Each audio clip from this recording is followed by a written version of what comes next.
Hey, the Stoic Cod. We live in a world where people are constantly trying to prove something. They prove they're right. They prove they're worthy. They explain, over-explain, and sometimes even beg just to be seen. But the Stoic doesn't do that. A Stoic doesn't beg for attention. A Stoic doesn't chase validation. A Stoic doesn't explain himself to the world because he knows silence is strength. Now, what most people do when they're hurt, rejected, or misunderstood? They rush. They chase. They try to fix what's broken by explaining themselves to people who already decided not to understand. That right there is weakness pretending to be courage. You call someone and they don't pick up. You text again. You message again. You pour your heart out in a long paragraph, hoping they'll see your worth. But here's the truth. The more you explain, the more you beg, the more power you give away.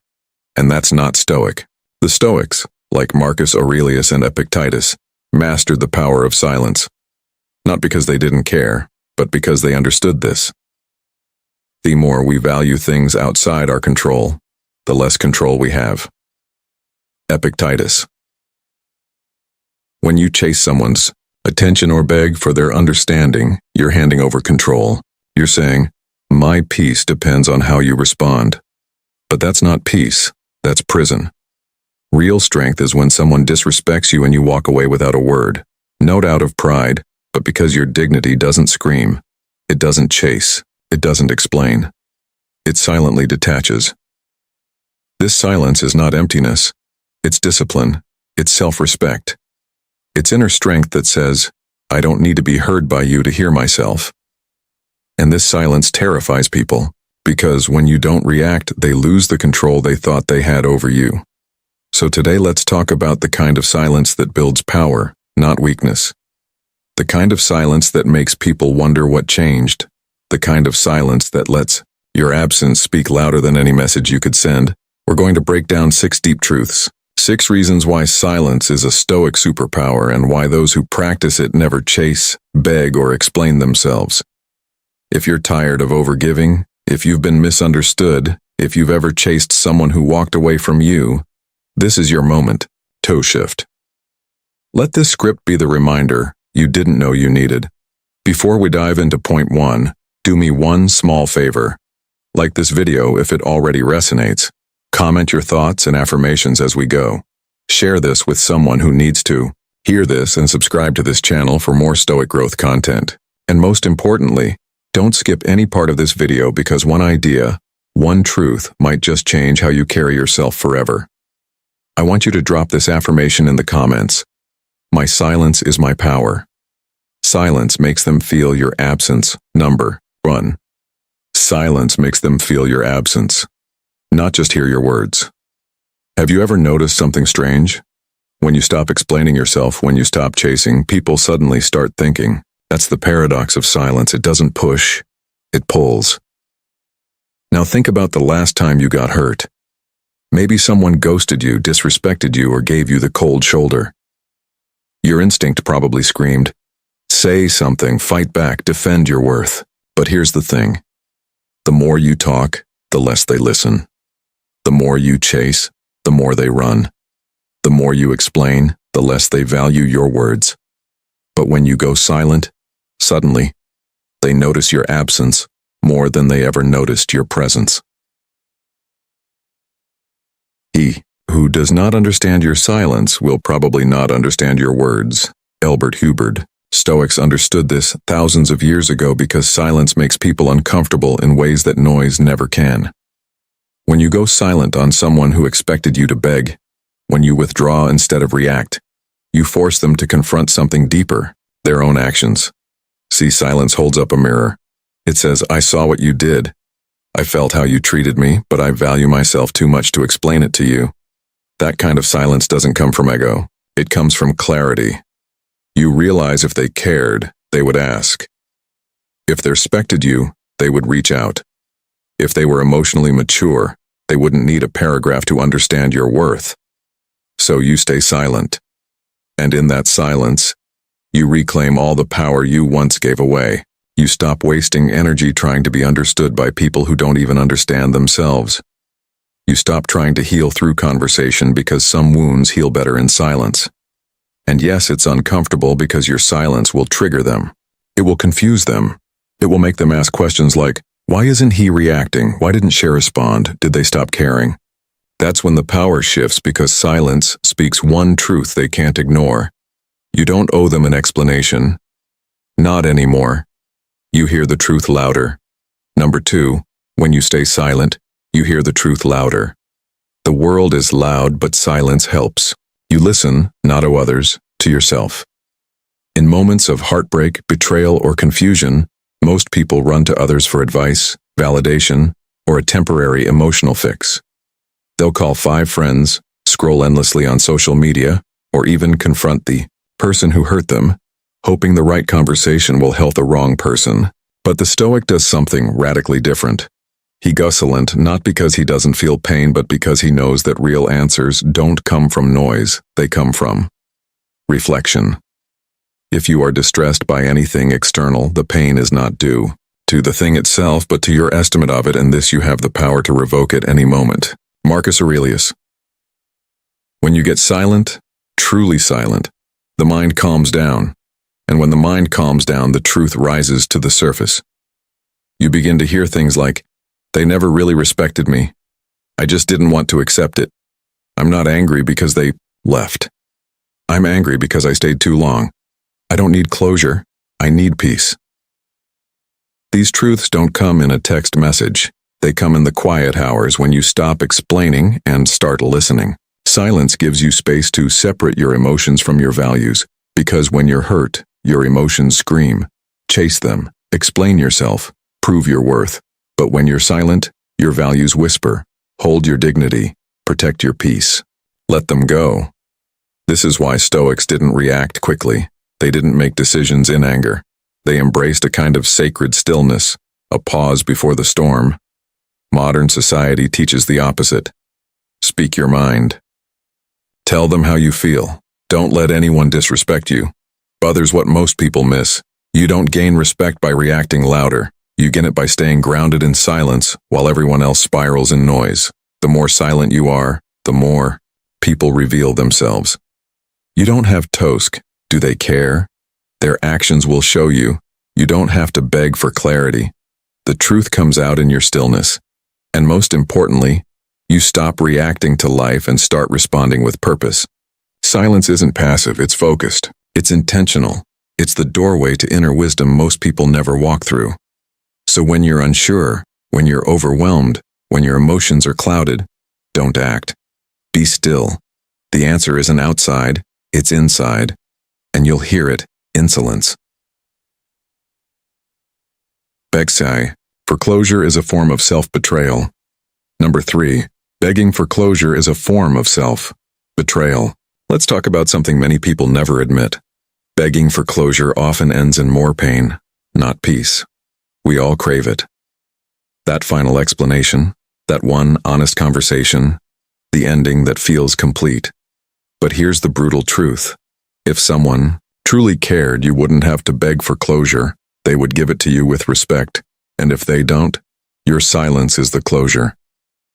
Don't explain your philosophy. Embody it. Epictetus. This quote might not seem connected at first, but here's how it applies. When you stop chasing closure and start embodying your values, you stop needing other people to validate your pain. The pain is real, but needing them to explain why they hurt you, that's you giving them control over your healing. Here's the cycle. 1. They hurt you. 2. You demand answers. 3. They respond with coldness or avoidance. 4. You feel even worse, and the cycle repeats until you realize closure isn't something they give you. It's something you give yourself when you finally go silent and walk away. It's easy to convince yourself, if I just tell them how I feel. If I just explain my side, if I just get that one last talk. But there's what really happens.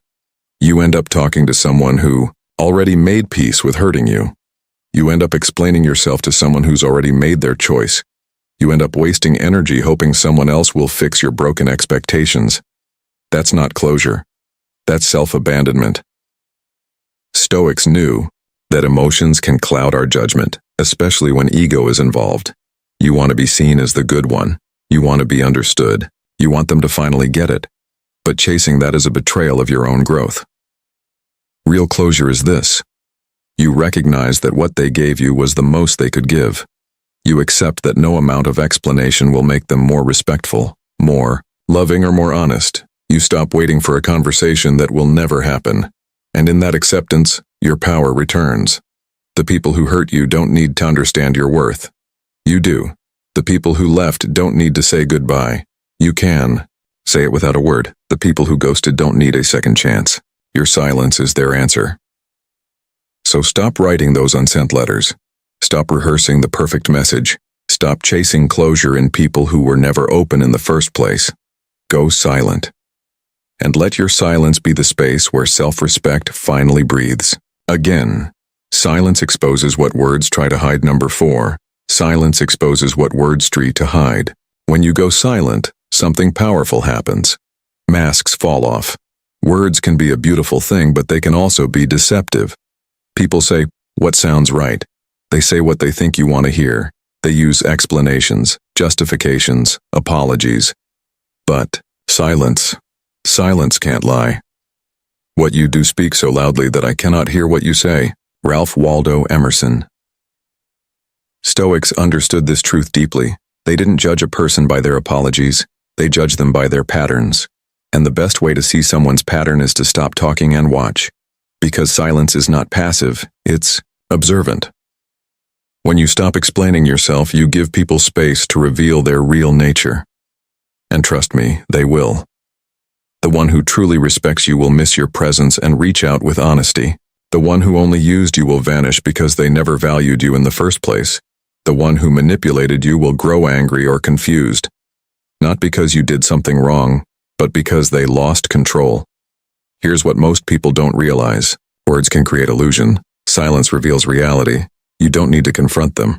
You don't need to test them. Just withdraw your words and see. See who checks in when you're quiet. See who disappears when you stop giving. See who gets frustrated when they can't provoke a reaction out of you. That's the truth. And it's brutal but necessary.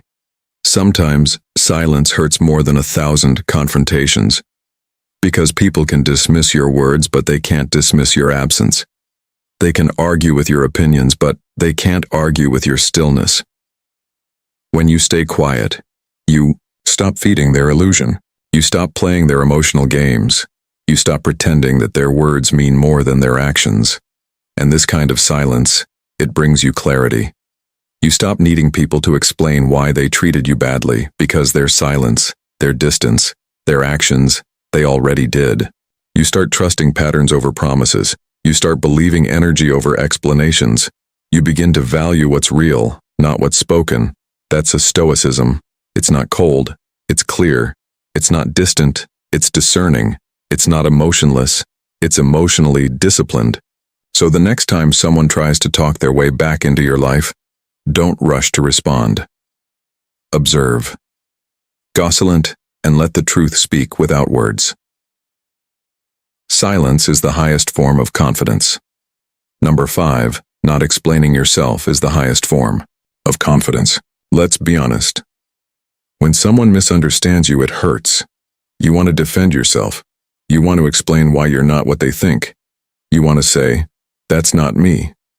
But the Stoic doesn't chase understanding from others. He seeks understanding within himself. Why? Because explaining yourself to people who already made up their minds is not confidence. It's fear of being misjudged.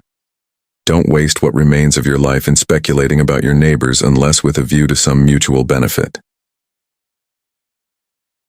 Marcus Aurelius. Think about that.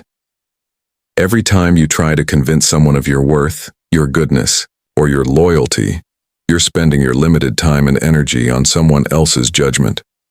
That's not power. That's insecurity. The person who doesn't explain himself is not arrogant. He's at peace because he knows. His intentions are clean. His actions, area-aligned. His value doesn't need to be translated to those who don't care to understand it. This level of detachment isn't easy. You'll be called cold. You'll be labeled selfish. You might even lose people who once felt close to you. But guess what? Losing people who never truly saw you is not a loss. It's alignment. Here's the truth. No one wants to admit. Most people don't want to understand you. They want to control how you're perceived. And if your silence breaks their illusion, they get angry. Not because you hurt them, but because you stopped playing their game. When you stop explaining, you start leading with energy. You stop justifying your distance. You stop explaining why you walked away. You stop defending your peace, you simply act. And those who are meant to be in your life will understand that silence without needing subtitles. This kind of energy is rare. It makes people uncomfortable. It makes manipulators lose interest. It makes users walk away. But the ones who remain, they respect you deeply because they know you won't lower your value to fit someone's misunderstanding. That's Stoic silence. Not loud, not desperate, not theatrical, just calm, rooted, unshakable. You don't owe anyone an explanation for choosing peace. You don't need to convince anyone that your boundary is valid. You don't need to speak your value into rooms where your silence already said it all. Detachment and silence is what teaches them the lesson. Number 6, your detachment and silence is what teaches them the lesson. There's something uniquely powerful about a person who chooses to walk away, not in anger, not in drama, but in quiet detachment. You don't slam the door. You don't send a final emotional message. You simply leave. And in that silence, you teach the lesson no words ever could. We suffer more often in imagination than in reality. Seneca. This quote reminds us that the real suffering begins when the mind starts replaying silence. When you stop responding, they're left alone with their thoughts, with their guilt, with their memory of how you treated them, with the echo of your absence. Your detachment says, I no longer need to prove myself to you. I will not stay where I am not respected. I've realized that peace is more valuable than connection. Most people don't know how to handle this kind of energy. They're used to people who act, who beg, who fight for closure, who break down to be heard. But when you go silent, you stop playing the emotional game. You exit with dignity, and your silence forces them to confront themselves. They expect you to chase. They expect you to fight, to stay. They expect you to come back, but you don't. And that scares them more than any argument ever could, because suddenly they realize they don't have access to your energy anymore. They don't have the upper hand. They didn't think you'd really walk away. That's the moment the lesson begins, because people don't learn from words. They learn from distance. They don't change when you scream, respect me. They change, if ever, when your absence makes them realize what they lost. And if they don't, that's okay too. The lesson wasn't for them. It was for you. You learned that your peace doesn't need permission. You learned that not everyone deserves an explanation. You learned that sometimes silence isn't just strength, it's healing. When you detach in silence, you remove yourself from toxic patterns. You stop bleeding in front of people who aren't capable of understanding pain. You stop explaining storms to those who live indoors. Detachment doesn't mean you don't care. It means you care too much about your own soul to keep it in a space where it's being neglected. That's why Stoics weren't reactive. They didn't chase justice. They didn't seek validation. They let the silence speak for them. You don't have to yell, I'm done. You can just be done. That's real power. And that's the kind of silence that terrifies the people who thought they'd control over you. So don't be afraid to detach. Detach. Go quiet and let them sit in the space where your voice used to be. If you've made it this far, you already feel it. There's a shift happening inside you, a quiet realization, a truth you've always known, but maybe forgot along the way. You don't have to chase, beg, or explain yourself to be worthy. You don't have to be loud to be heard. You don't have to prove your side to be understood. You don't have to break your own peace just to keep someone else comfortable. That's the foundation of Stoicism. It's not about coldness. It's about clarity. It's not about detachment from love. It's about detachment from chaos. The Stoics taught us something powerful. That silence is not weakness. It's control. It's the refusal to waste energy on what's beneath you. It's the confidence to know that your presence is valuable, even when it's gone. There will always be moments where your emotions want to take over, where you'll feel the urge to explain, to fight, to prove. But in those moments, remember this. Your silence might not win the argument, but it will win yourself back. Because every time you choose not to react, you build inner peace. Every time you walk away quietly, you build self-worth. Every time you keep your dignity intact, you build the kind of power that can't be stolen. And if there's one thing to take from this entire video, it's this: let your silence be your final word. Not out of ego, not out of spite, but out of deep, unshakable self-respect. Thank you for watching. If this video hit your heart, like it now. Share it with someone you know is ready to grow. Comment your affirmations below. Your voice matters here. And subscribe for more Stoic truth every single week. I want you to drop this final affirmation in the comments. My silence is my last word, and my most powerful one.